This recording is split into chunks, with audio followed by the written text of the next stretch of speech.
গল্পের নাম চিত্তবিদ্ধ প্রেমতত্ত্ব। লেখিকা এমিনেহা নয়াদে। পর্ব ৫। গতরাতের সেই দমবন্ধ করা পরিস্থিতির পর সকালের আলোটা অরার কাছে কিছুটা স্বস্তির মনে হল। ইত্তিকের সব অদ্ভুত আচরণ, ভাবমূর্তি মিলিয়ে অরা এক ধরনের মানসিক দ্বন্দ্বে আছে। আয়নার সামনে দাঁড়িয়ে সে নিজের ঘাড়ের দাগগুলো দেখল। এখনও সেসব পুরোপুরি মুছে যায়নি। অথচ এই দাগগুলোই হৃত্বিকের উন্মাদনাকে বারবার মনে করিয়ে দেয়।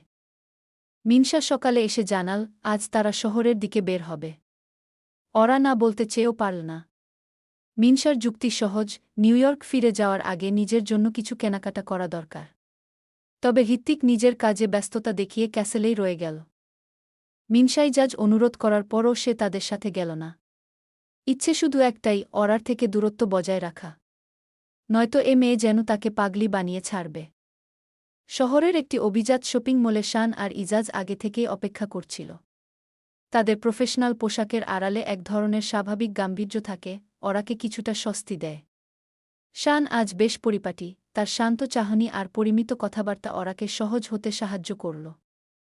ইজাজ যখন মিনসাকে নিয়ে অন্য একটি সেকশনে ব্যস্ত, শান তখন অরার পাশে এসে দাঁড়াল। তোমার পছন্দগুলো বেশ মার্জিত অরা। এই গ্রে কালারের কোটটা ট্রাই করে দেখতে পারা, তোমার ব্যক্তিত্বের সাথে মানাবে ভালো গো। অরা হাসল। শানের সাথে কথা বলার সময় সে কোনো বাড়তি চাপ অনুভব করছিল না। তারা যখন বেশ স্বাভাবিকভাবে ড্রেস পছন্দ করছিল, শান অবলীলায় একটি গ্রুপ ছবি তুলে হৃত্বিককে পাঠিয়ে দিল। এটি বন্ধুদের মধ্যে একটি সাধারণ রসিকতা হলেও হৃত্বিকের জন্য এটি ছিল অন্যরকম সংকেত। হৃত্বিক তখন তার বিশাল স্টাডি রুমের এক কোণে রাখা ড্রয়িং বোর্ডের উপর ঝুঁকেছিল। পেন্সিলের নিখুঁত আঁচড়ে একটি নতুন প্রকল্পের নকশা প্রাণ পাচ্ছিল, কিন্তু তার মনের ভেতরে এক ধরনের অস্থির নিস্তব্ধতা বিরাজ করছিল। ঠিক সেই মুহূর্তে টেবিলের এক পাশে রাখা ফোনটা নীল আলোয় জ্বলে উঠল। শানের পাঠানো একটি নোটিফিকেশন। সে প্রথমে ভ্রু কুঁচকে তাকাল, তারপর অবহেলায় ফোনটা হাতে নিল। কিন্তু স্ক্রিনে ভেসে ওঠা ছবিটা দেখা মাত্রই তার হাতের পেন্সিলটা স্থির হয়ে গেল। ছবিতে অরাকে দেখা যাচ্ছে, একদম অন্যরকম এক অরা। তার ঠোঁটের কোণে এমন এক অকৃত্রিম হাসির রেখা, যা হৃত্বিকের এই নিস্পৃহ প্রাসাদে কোনোদিন ফুটে ওঠেনি। শান তার ঠিক পাশে দাঁড়িয়ে আছে, তাদের মাঝখানের দূরত্বটুকু অত্যন্ত স্বাভাবিক এবং স্বস্তিদায়ক। অরাকে দেখে মনে হচ্ছে সে যেন খাঁচা থেকে মুক্তি পাওয়া কোনো পাখি, যে বাইরের খোলা বাতাসে ডানা মেলার সুযোগ পেয়েছে। হৃত্বিকের চোয়ালের হাড়গুলো মুহূর্তেই পাথরের মতো শক্ত হয়ে উঠল। তার বুকের ভেতর এক অজানা দহন শুরু হল, যাকে সে ঈর্ষা বলে স্বীকার করতে নারাজ, অথচ সেই আগুন উত্তাপ সে স্পষ্ট অনুভব করতে পারছে। হৃত্বিক নিজেকে বোঝানোর চেষ্টা করল, শান তার বন্ধু, আর অরা কেবলই এক ক্ষণস্থায়ী অতিথি। কিন্তু ছবির সেই দূরত্বহীনতা তার সহ্যসীমার বাইরে চলে যাচ্ছিল। শানের হাত কি অরার কাঁধ স্পর্শ করেছে? নাকি এটা কেবলই ক্যামেরার অ্যাঙ্গেল? এই সামান্য সন্দেহটুকুই হৃত্বিকের ধমনীতে রক্তচাপ বাড়িয়ে দিল। সে হাতের পেন্সিলটা সজোরে ড্রয়িং বোর্ডের উপর রাখল। নকশা করার সেই নিখুঁত একাগ্রতা এক নিমেষেই ধূলিসাৎ হয়ে গেছে। সে চেয়ার ছেড়ে উঠে জানালার দিকে তাকাল। বাইরে লস অ্যাঞ্জেলেসের তপ্ত রোদ, আর ভেতরে তার হৃদয়ে বইছে এক শীতল ঝড়। সে ভাবতে পারছিল না, তার উপস্থিতিতে যে মেয়েটা ভয়ে কুঁকড়ে থাকে, সেই একই মেয়ে অন্য কারোর সাহচর্যে এতটা সাবলীল হয় কিভাবে? এই বৈষম্যটুকুই তার পুরুষালী অহংকারে সজোরে আঘাত হানল। হৃত্বিক আর এক মুহূর্তও দেরি না করে গায়ে কালো রঙের জ্যাকেট চাপিয়ে দিল, নিজের বাইকের চাবিটা হাতে নিয়ে বাড়ি থেকে তৎক্ষণাৎ বেরিয়ে পড়ল। শপিং মলে ঘণ্টাখানেক ঘোরার পর অরার নজর পড়ল এক কোণে রাখা একটি ডার্ক পার্পেল কালারের সিল্কের গাউনের উপর। ড্রেসটি যেন রাজকীয় কোনো আভিজাত্যের প্রতীক রূপে দৃষ্টিতে ধরা দিয়েছে। অরা মুগ্ধ হয়ে সেটির কারুকাজ দেখছিল, কিন্তু যখনই তার নজর প্রাইস ট্যাগের উপর পড়ল, সে চমকে উঠল। দামটা তার কল্পনারও বাইরে। অরার বুকটা একটু ধক করে উঠল। তার কাছে এখন কোনো টাকা নেই, আর সে কোনোভাবেই মিনসা বা এই অপরিচিত মানুষগুলো থেকে এত দামি উপহার গ্রহণ করতে চায় না। এটা তার আত্মসম্মানে লাগবে। সে দ্রুত হাত সরিয়ে নিল এবং মনে মনে ভাবল, অন্যের টাকা এভাবে নষ্ট করা একদমই মানে হয় না। সে দীর্ঘশ্বাস ফেলে অন্য একটি সেকশনের দিকে পা বাড়াল। কেনাকাটা প্রায় শেষের দিকে। সবাই যখন বিল কাউন্টারের দিকে এগোচ্ছে, হঠাৎ শপিং মলের একজন ইউনিফর্ম পরা স্টাফ দ্রুত পায়ে অরার সামনে এসে দাঁড়াল। তার হাতে একটি সুন্দর মোড়কজাত shopping bag. Excuse me ma'am, this is for you. স্টাফটি বিনীতভাবে ব্যাগটা অরার দিকে বাড়িয়ে দিল। ওরা কিছুটা অপ্রস্তুত হয়ে পড়ল। আমার জন্য? কিন্তু আমি তো এটা কিনিনি গিয়ে। স্টাফটি মৃদু হেসে বলল, ম্যাম, এটা আপনার জন্যই বুক করা হয়েছে। প্লিজ টেক ইট গে। ওরা অবাক হয়ে ব্যাগটা খুলে দেখল, ভেতরে সেই ডার্ক পার্পেল সিল্কের গাউনটা, যা সে একটু আগে অর্থাভাবে ছেড়ে এসেছিল। তার চোখে মুখে বিস্ময় উপচে পড়ল। সে দ্রুত এদিক ওদিক তাকিয়ে দূরে দাঁড়ানো শানের দিকে নজর দিল। শান তখন অন্য একটি কাউন্টারে দাঁড়িয়ে ফোনে কথা বলছিল। ওরা ভাবল, নিশ্চয়ই শান তার পছন্দটা খেয়াল করেছে এবং চুপিসারে এটা কিনে দিয়েছে। সে মনে মনে শানের প্রতি কৃতজ্ঞতায় ভরে উঠল এবং একটি মিষ্টি হাসি দিয়ে উপহারটি গ্রহণ করল। ওরা যখন শানের দিকে তাকিয়ে মুচকি হাসছিল, সে জানত না তার ঠিক পেছনেই জোনাকির মলের একটি পিলারের আড়ালে দাঁড়িয়ে আছে এক দীর্ঘ অবয়ব। ভাবমূর্তি দুই, গম্ভীর। এক হাতে একটি আইস আমেরিকানোর গ্লাস, অন্য হাতটি প্যান্টের পকেটে গোজা। ব্যক্তি দেওয়ালে হেলান দিয়ে একমনে নিজের দ্বিবর্ণের নীলবাদামি চোখ দিয়ে ওরাকে একমনে দেখে চলেছে। কেনাকাটা প্রায় শেষ পর্যায়ে। শপিং মলের বিশাল কাচের দরজাগুলোর উপারে লস অ্যাঞ্জেলেসের আকাশ তখন তামাটে রং ধারণ করেছে। ওরা কয়েকটা দামি ব্র্যান্ডের ব্যাগ হাতে নিয়ে শানের সাথে মৃদু হাসাহাসি করছিল, ঠিক তখনই মিনশার ফোনে একটা কল এল। কথা শেষ করে মিনশা কিছুটা গম্ভীর মুখে ওরার দিকে তাকাল। ওরা একটা ইমার্জেন্সি পোর্টের নতুন সাইটটাতে স্ট্রাকচারাল কিছু ইস্যু দেখা দিয়েছে। আমাকে আর ইজাজকে এখনই ওখানে মুভ করতে হবে।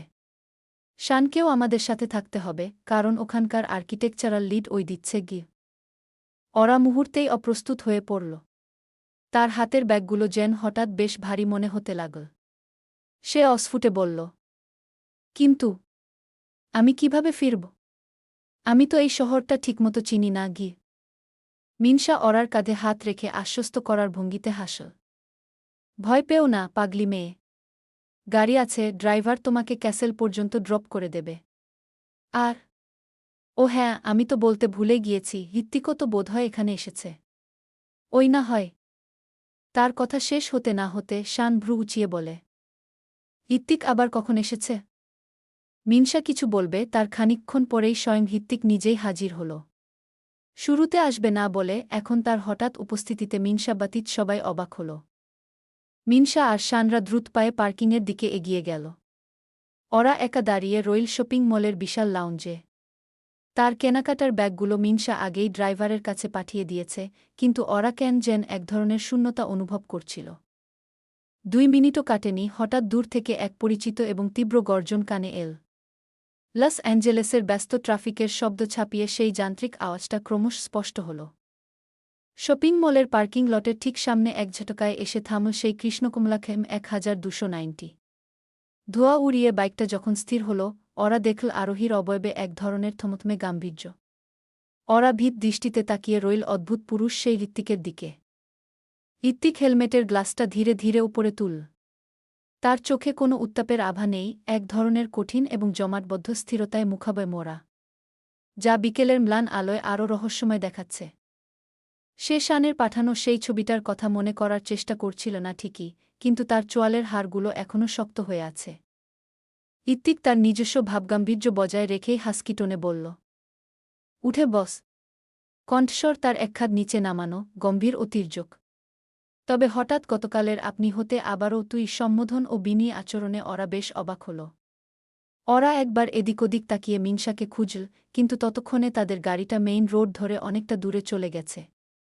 জনাকীর্ণ মলের সামনে এভাবে একা দাঁড়িয়ে থাকাটা ওরার কাছে আরও অস্বস্তিকর মনে হল। নিরুপায় হয়ে সে হৃত্বিকের বাইকের পেছনের আসনে চড়ে বসল। হৃত্বিক বাইকটা স্টার্ট দিয়ে গিয়ার পরিবর্তন করল।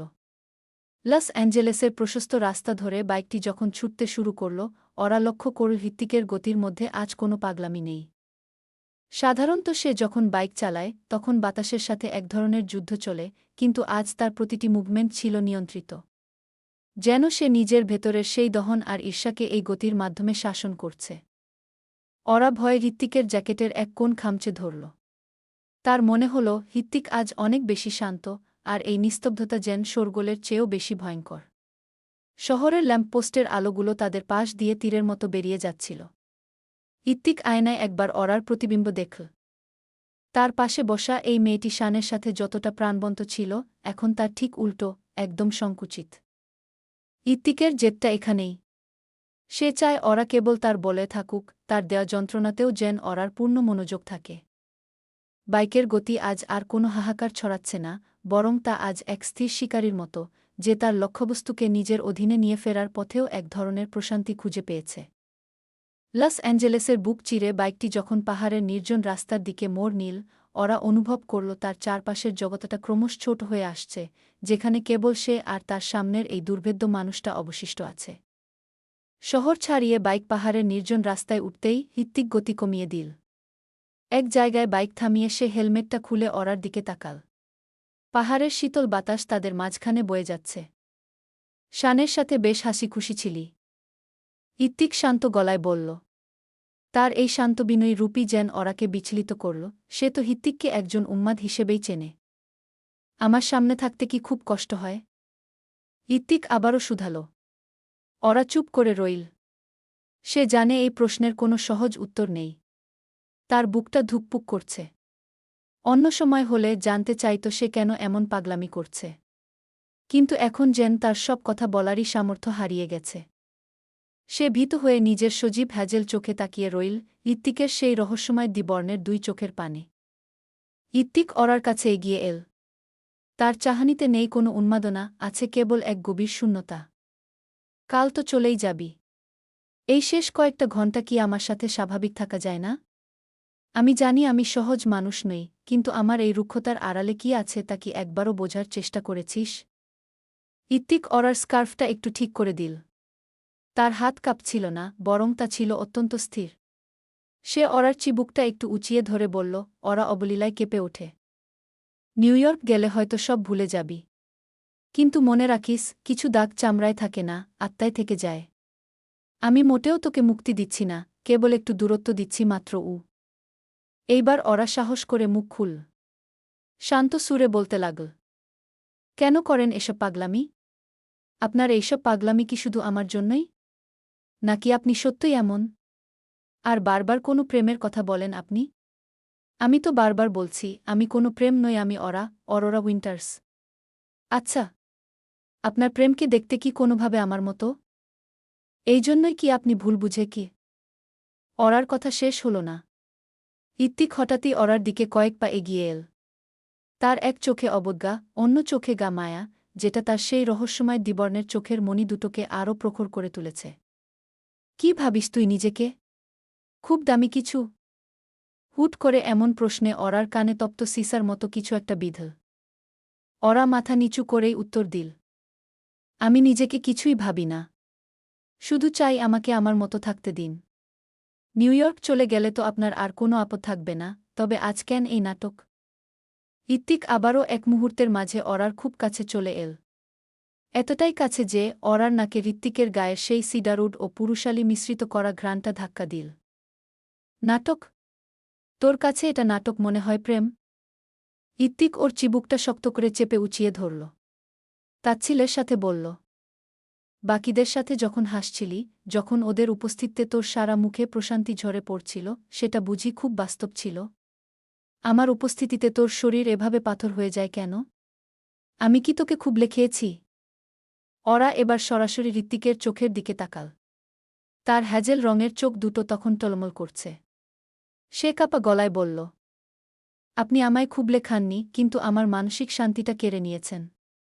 আপনি ভালোবাসতে জানেন না হৃত্বিক, আপনি কেবল দখল করতে জানেন। আর এই যে বারবার অন্য কারো সাথে আমাকে তুলনা করেন, এটা আমার জন্য কতটা অপমানজনক আপনি জানেন? হৃত্বিক এক মুহূর্তের জন্য থমকে গেল। তারপর এক অদ্ভুত করুণ ভঙ্গিতে হাসল। দখল? হ্যাঁ, আমি দখলই করতে জানি। কারণ আমি যা চেয়েছি তা কোনোদিন সহজভাবে পাইনি। আর তুই? সে একটু থামল, ওরার কপালে লেপ্টে থাকা এক গুচ্ছ চুল সরিয়ে দিয়ে গা স্বরে বলল। তুই তো আমার সেই হারানো নক্ষত্র, যাকে ফিরে পেতে আমি নরক অবধি ঘুরে আসতে পারি। তোকে অপমান করার সাধ্য আমার কেন এই পৃথিবীর কারণেই। কিন্তু যখন দেখি অন্য কেউ তোর হাসির কারণ হচ্ছে, তখন আমার ভেতরটা জলে ছারখার হয়ে যায়। মনে হয় এই পুরো শহর জুড়ে আগুন লাগিয়ে দিই। এটা বুঝিস না তুই? হাহ। ওরা অবাক হয়ে দেখল, হৃত্বিকের চোখে তখন পানি নয়, বরং এক ধরনের তীব্র দহন। সে বিড়বিড় করে বলল। আমি তো আপনার সেই প্রেম নই হৃত্বিক। আমি অরোরা উইন্টার্স। কেন বুঝতে পারছেন না? ইতিক এবার অরার গলার কাছে মুখ নামিয়ে আনল। তার গরম নিঃশ্বাস অরার ঘাড়ের সাদা চামড়ায় আছড়ে পড়ল। নামে কি আসে যায়? তোর এই গায়ের গন্ধ, তোর এই চাহানি, তোর এই অবাধ্যতা, সবই তো আমার চেনা। পৃথিবীর যে প্রান্তেই চলে যা, আমার ছায়া এড়িয়ে দূরে সরে গিয়ে বাঁচতে পারবি তুই? অরা তার দুহাত দিয়ে ঋত্বিককে দূরে ঠেলার চেষ্টা করল। আপনার এই যুক্তিহীন কথাবার্তা আমি আর শুনতে চাই না। আমাকে বাড়ি দিয়ে আসুন গ। ঋত্বিক এবার অরার কবজিটা শক্ত করে ধরল। তার চোয়াল শক্ত হয়ে উঠল। বাড়ি যাবি? যাবি তো বটেই। কিন্তু যাওয়ার আগে আমার তৃষ্ণার ভাগটা বুঝিয়ে দিয়ে যা। তুই বলেছিলি না আমি উন্মাদ? আজ তবে সেই উন্মাদনাটাই দেখে যা, প্রেম আমার। ঋত্বিকের কথা পুরোপুরি শেষও হল না, অরারও আর কিছু বলার সুযোগ পেল না। পাহাড়ের বুকে সূর্য ঢলে পড়েছে। চারপাশে রক্তিম আভা ছড়িয়েছে। আর ঠিক সেই মুহূর্তে ঋত্বিক তার সহজ ভাবমূর্তি থেকে এক মুহূর্তেই বেরিয়ে এল। আকরে ধরল অরার গলা হতে গ্রীবা। চুলে আঙ্গুল গলিয়ে ঘাড় অবধি ছুঁয়ে দিল সে। অরা এক মুহূর্তেই শিউরে উঠল। তার সাদা রঙের গাউনটা দমকা হাওয়ায় উড়ছে।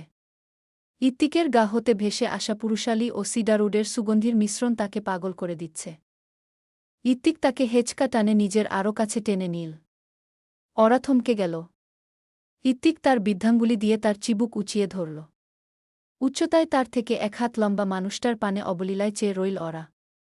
বুকের ধুকপুকানি বলে দিচ্ছিল ভয়ঙ্কর কিছু একটা হতে চলেছে। আর ঠিক তখনই তাই ঘটল যার আশঙ্কায় অরা ছিল। ঋত্বিক শক্ত হাতে তার কোমরটা পেঁচিয়ে ধরে তার ঠোঁট জোড়ায় ঠোঁট মিলিয়ে দিল। স্বাভাবিক পর্যায় হতে ঋত্বিক অচিরেই উন্মাদ হয়ে উঠল। অরা আবেশে খামচে আঁচড় কাটল তার ফর্সা বাহুতে। ঋত্বিক কেবল তার ঠোঁট স্পর্শ করেনি বরং তার সত্তাকে অবধি ছিন্নভিন্ন করার প্রচেষ্টা চালাচ্ছে। মিনিট দুয়েকের মধ্যেই অরা হাঁপিয়ে উঠল। ঋত্বিক ছাড়তে না চেয়েও নিজেকে সংবরণ করে নিল। তৎক্ষণাৎ অরাকে ছেড়ে দিয়ে হাতের কবজিতে তৃপ্তির সাথে মুখ মুছল। অরা কাদো কাদো চোখে তার দিকে তাকিয়ে আছে। ঠোঁটে টানটান ব্যথাতুর অনুভূতি হচ্ছে।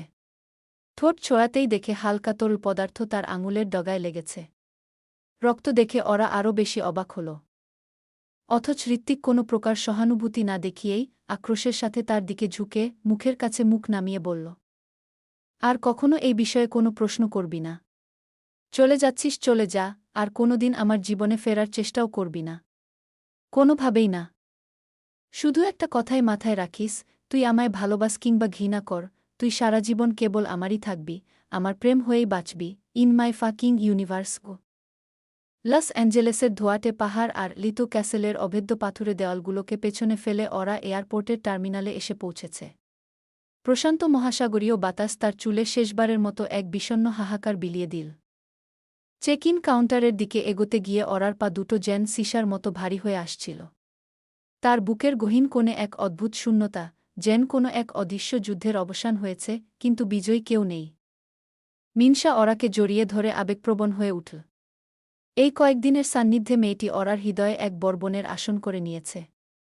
পাশে শান আর ইজাজ, তাদের সেই চিরচেনা প্রফেশনাল গাম্ভীর্য আজ ম্লান মুখে ঢাকা পড়েছে।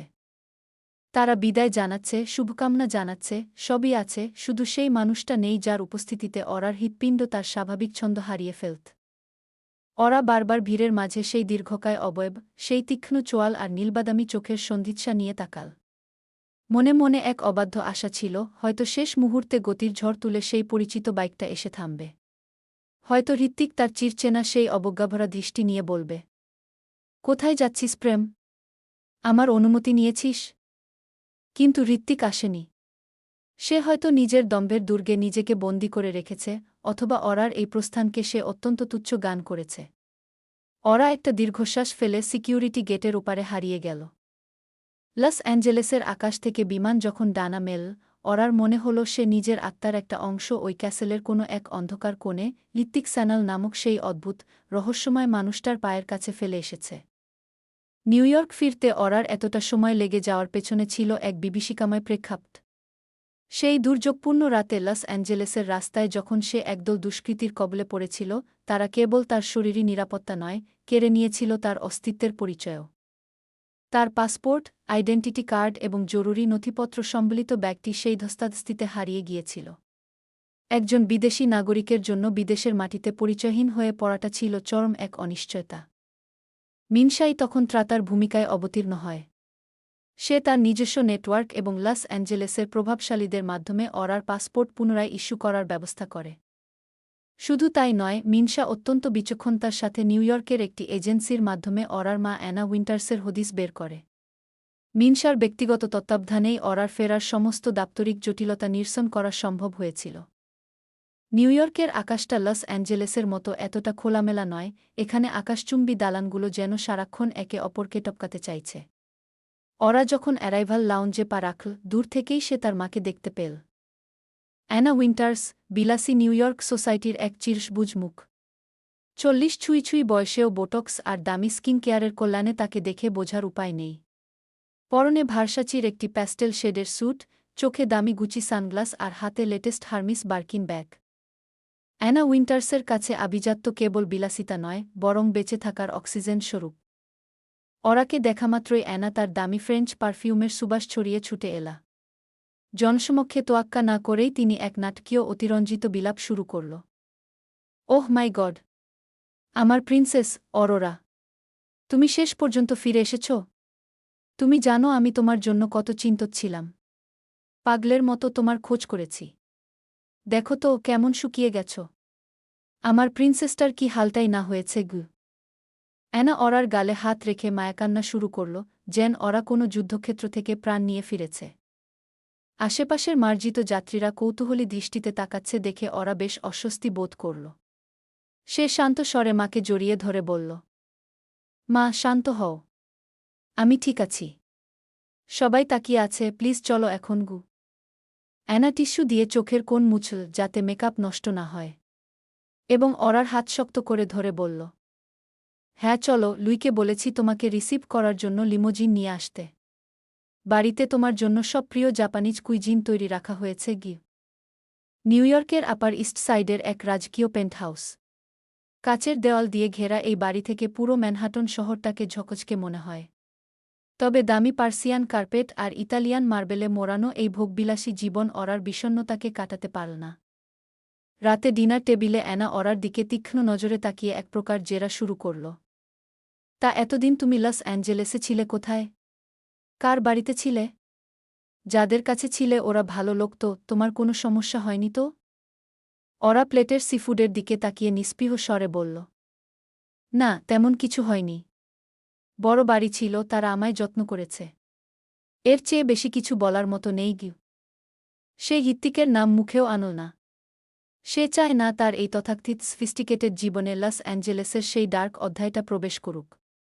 হৃত্বিক স্যানালকে সে নিজের স্মৃতির এক গোপন কুঠুরিতে চিরদিনের জন্য তালাবদ্ধ করে রাখতে চায়। তবে একটা বিষয় তার মনে পড়তেই সে তার মায়ের উদ্দেশ্যে বলল, মা, সেদিন তুমি আমায় নিতে এয়ারপোর্টে আসনি কেন? কোনো সমস্যা হয়েছিল? অ্যানা তার প্রশ্নে ইতস্তত হল। তবুও স্বাভাবিক ভঙ্গিতে বলল, আমি তো গিয়েছিলাম তোমায় নিতে, কিন্তু একটা ইম্পর্ট্যান্ট মিটিং থাকায় সময়মতো যেতে পারিনি গিয়ে। ওরা আর কথা বাড়াল না। সে মলিন মুখে সামান্য মুচকি হাসল। তার মা কেমন তা তার বোঝা হয়ে গিয়েছে। রাত গভীর। নিউইয়র্কের আকাশছোঁয়া অ্যাপার্টমেন্টের বিশাল সাজানো রুমে ওরা শুয়ে আছে। রুমের জানালা দিয়ে শহরের হাজারো নিয়ন আলো ভেতরের অন্ধকারকে দূর করার ব্যর্থ চেষ্টা করছে। সিল্কের দামি চাদর আর কয়েক ইঞ্চি নরম গদিতেও ওরার দুচোখে ঘুম আসছে না। সে চোখ বুঝলেই তার মানসপটে ভেসে উঠছে সেই নীলবাদামি দ্বিবর্ণ চোখ, যে চোখ দুটো কখনো অবজ্ঞা উগরে দেয়, আবার কখনো অবাধ্য তৃষ্ণায় তাকে দহন করে। সে অস্থির হয়ে এপাশোপাশ করতে লাগল। হঠাৎ তার কানে বাজতে লাগল লস অ্যাঞ্জেলেসের সেই ক্যাসেলের গুমোট নিস্তব্ধতা। চোখ খুললেই তার মনে পড়ছে সেই বিড়াল ছানাটার কথা, মিস ক্লিওপেট্রা। ছোট ছানাটা নিশ্চয়ই এখন ক্যাসেলের করিডোরে হৃত্বিককে খুঁজছে। অথবা হৃত্বিক হয়তো ডাইনিং টেবিলে বসে এখন একমনে তিতকুটে কফি খাচ্ছে আর তার শূন্য চেয়ারটার দিকে তাকিয়ে চোয়াল শক্ত করছে। ওরা বিছানা ছেড়ে উঠে দাঁড়াল। তার হৃৎপিণ্ড কামারের হাপড়ের মতো ওঠানামা করছে। নিউইয়র্কের এই আধুনিক বৈভব তার কাছে কেন যেন আজ বড্ড পাঞ্চে আর সস্তা মনে হচ্ছে। সে ভেবেছিল সে মুক্তি পেয়েছে, কিন্তু আসলে সে এক মায়াজাল থেকে বেরিয়ে আরেক বদ্ধ কুয়োয় প্রবেশ করেছে। জানালার কাছে কপাল ঠেকিয়ে ওরা বিষণ্ণ মনে বিড়বিড় করল, আপনি কি আমাকে সত্যিই মুক্তি দিয়েছেন হিত্তো? তবে আমি এখনও কেন আপনার দেওয়া ওই বিষাক্ত মায়ার শিকলটা ছিন্ন করতে পারছি না? ম্যানহাটনের এই ঝকঝকে আলোয় ওরা বুঝতে পারল, সে লস অ্যাঞ্জেলেস ছেড়ে এলেও তার সত্তার একটা বড় অংশ সেই ক্যাসেলের নীলবাদামি চোখের মায়াজালে চিরদিনের জন্য বন্দী হয়ে রয়ে গেছে। নেক্সট পর্ব থেকে গল্পের কাহিনী নতুনভাবে চলবে।